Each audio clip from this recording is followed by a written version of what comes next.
Well, we just went from literally the single saddest, uh, the single most serious, the single darkest, the single saddest, the single most, for lack of a better term, grittiest season of Doctor Who in season 9, to one of the funniest, most random Christmas specials. And I use that term very lightly because it really didn't have that much to do with Christmas. This was, I would almost say, more a, how do I word this? I would almost say it's more.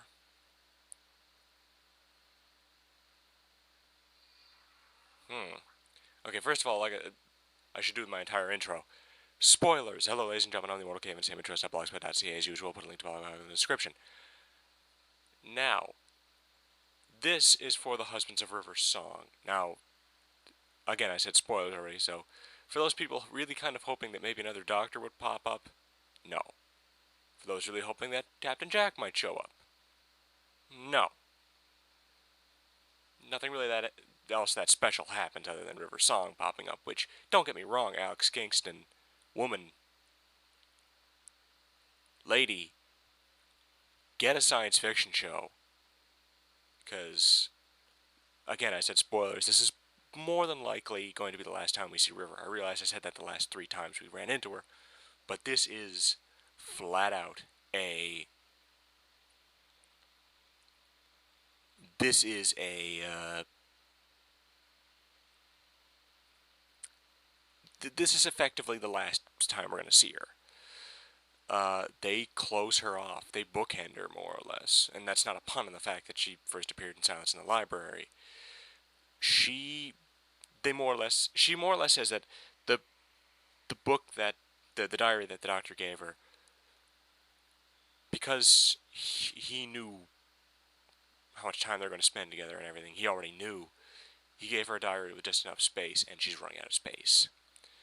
Now, I was getting kind of annoyed at the fact that she only even finds out he's the doctor about maybe 70% of the way in, which I didn't like because that joke got old after a little bit, though I will admit the doctor, when he started having fun with it, I have to admit 12 really does know a way to just kind of like over grandiose, over egotize, and over just have fun with it.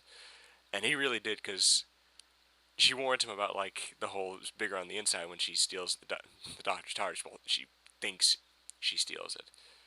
Um, and he just walks in and just gives the most over the top, goofy, silly. Oh my word! My entire comprehension. My Scottish accent's incredibly offensive, by the way. I apologize. This is a madness. There's no way. There's no way. Now I'm just going like Norwegian. There's no way I'm gonna stop doing it.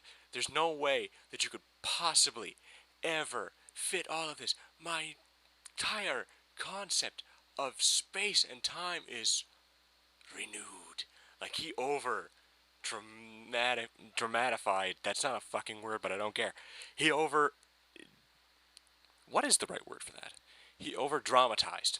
Sorry, I need a thesaurus. Actually, I own one. Never mind. He over dramatized.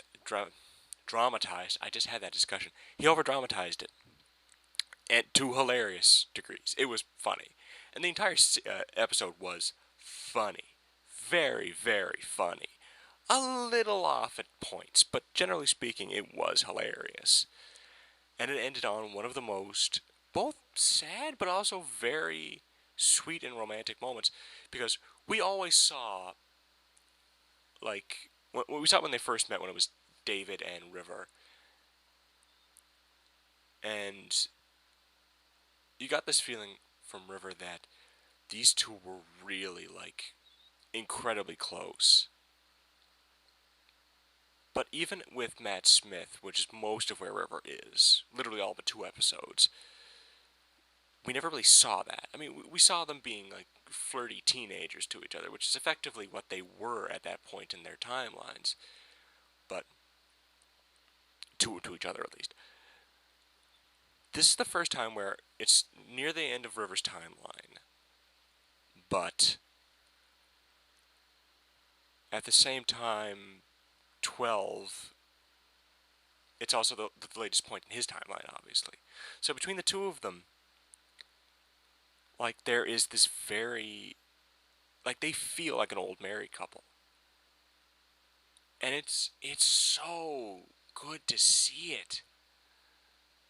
Like, it is very nice to see that. And I think that the ending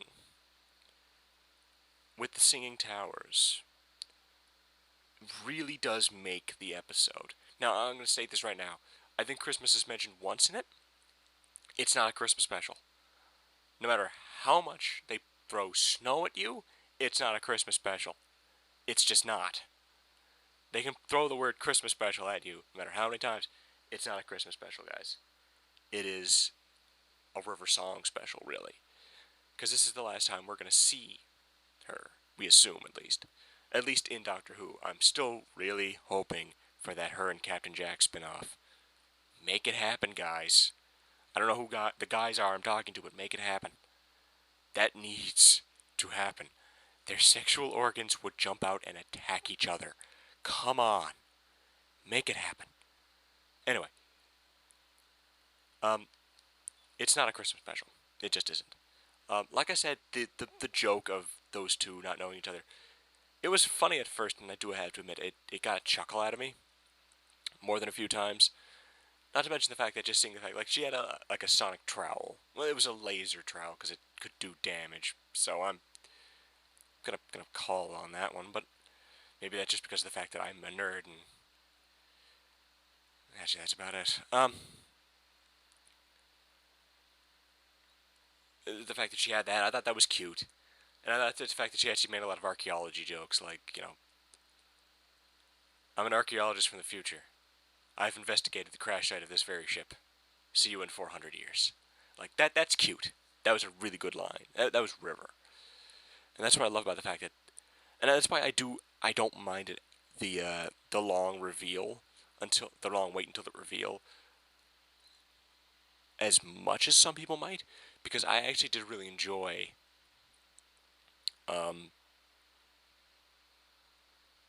I did enjoy when she mentioned, like, this is the last time, so we get to kind of see River being River. River being in charge, not so much the Doctor, just being, like, the Doctor's love interest for a bit. And that was nice. And I like the fact that they actually made the excuse of why she couldn't, she refused to put it together. The fact that he has 12 regenerations. She knows what all of them look like, from the first Doctor to Matt Smith. We know what all of those look like. That's 12 regenerations, including the War Doctor, of course. So I like the fact that they made it a reason. Like, they made it feasible. This is, again, the joke got a little old, but at the same time, there was enough good reasons and enough good that came out of it that I think it doesn't bother me. Now, what else do I even talk about here? That's really all I can think about, was just how good the comedy was.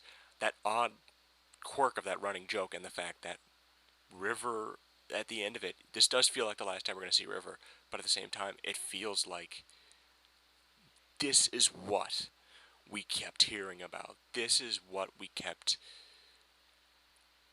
seeing with River.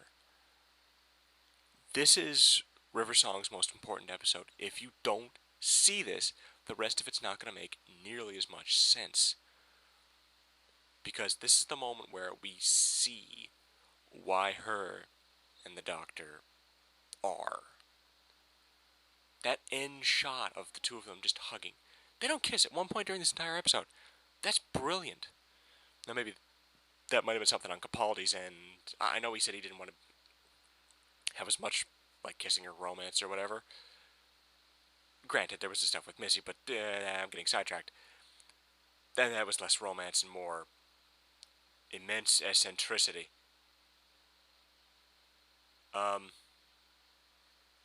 do love just that one shot. The fact that, again, they don't kiss, they don't do anything like that, but they feel so, like, they feel like a married couple.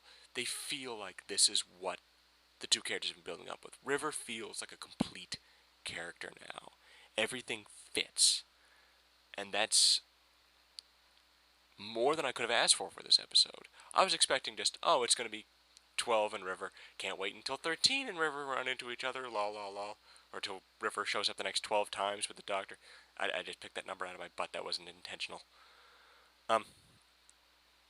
I like how much they did with River as a character. I like the fact that the two of them, like, again, there's this correlation between Silence in the Library, Let's Kill Hitler, and now The Husbands of River's Song, where it fits. Everything fits.